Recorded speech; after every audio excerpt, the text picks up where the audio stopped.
মুর্শিদাবাদে ৬ বছরের শিশুকে যৌন নিগ্রহের যে ঘটনা আপনাদের জানিয়ে রাখি। মুর্শিদাবাদে ৬ বছরের শিশুকে যৌন নিগ্রহের অভিযোগ সামনে এসেছে। ৬ বছরের শিশুকে যৌন নিগ্রহের অভিযোগ। প্রতিবেশী এক বৃদ্ধের বিরুদ্ধে যৌন নিগ্রহের অভিযোগ সামনে এসেছে। মঙ্গলবারই এই ঘটনাটি ঘটেছে রঘুনাথগঞ্জ থানা এলাকায়। অভিযুক্তের নাম সোমনাথ। নির্যাতিতা ওই শিশুর মা জানিয়েছেন, রাস্তায় খেলার সময় তার মেয়েকে ঘরে নিয়ে ডেকে যায় সোমনাথ মাল। এরপরই সেখানে যৌন নিগ্রহ করে সে। বাড়ি ফিরে পরিবারের কাছে জানায় ওই শিশু।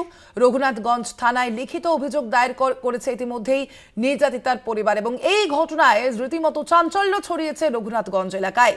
ইতিমধ্যেই গ্রেপ্তার করা হয়েছে অভিযুক্ত সোমনাথ মালকে। আরো বিস্তারিত জানবো, জয়ন্ত রায় রয়েছেন প্রতিনিধি ফোন লাইনে। জয়ন্ত, কি জানা যাচ্ছে, ঠিক কি অভিযোগ করা হচ্ছে নাবালিকার পরিবারের পক্ষ থেকে?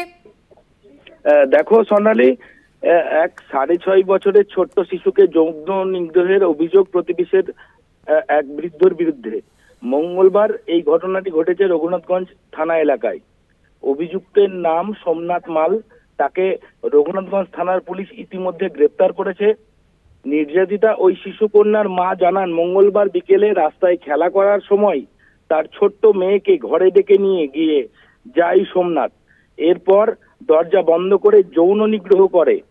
পরবর্তীতে বাড়িতে এসে সব কিছু খুলে বলে নির্যাতিতা ওই শিশু। এরপর রঘুনাথগঞ্জ থানায় লিখিত অভিযোগ দায়েরের পরে ওই নির্যাতিতার পরিবার। পরবর্তীতে পুলিশ গিয়ে অভিযুক্তকে গ্রেপ্তার করে। নির্যাতিতার মা সহ তার আত্মীয়রা অভিযুক্ত সোমনাথ মালের উপযুক্ত শাস্তির দাবি জানায় এবং পুরো ঘটনা তদন্ত করছে রঘুনাথগঞ্জ থানার পুলিশ। স্বর্ণালী, একদমই ধন্যবাদ আপাতত তোমায়। আমরা কথা বলছিলাম, ফোন লাইনে ছিলেন প্রতিনিধি জয়ন্ত রায়।